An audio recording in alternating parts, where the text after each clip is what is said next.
It's Ron Reader Digs the Universe.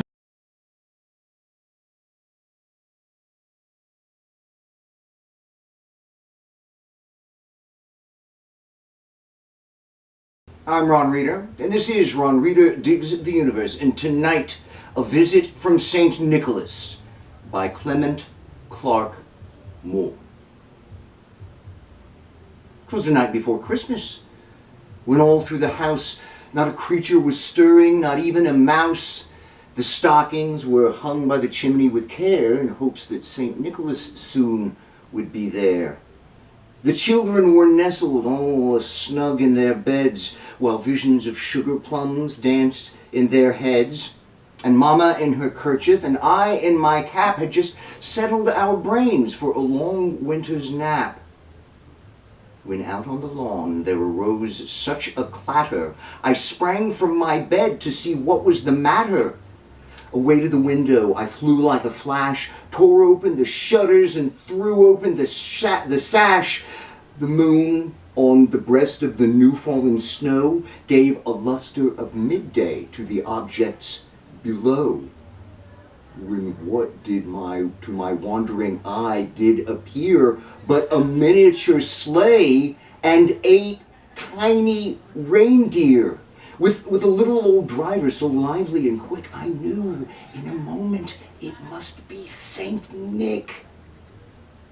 More rapid than eagles, his coursers, they came, and he whistled and shouted, and then he called them by name. Now Dancer, now Dasher, now Prancer and Vixen, on Comet, on Cupid and Donder and Blitzen, to the top of the porch, to the top of the wall, now dash away, dash away, dash away all.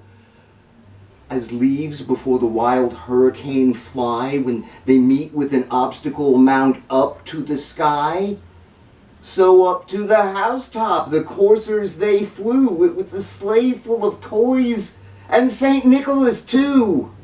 And then, in a twinkling, I heard on the roof the prancing and pawing of each little hoof. As I drew in my head and was turning around, down the chimney St. Nicholas came with a bound. He was dressed all in fur from his head to his foot, and his clothes were all tarnished with ashes and soot.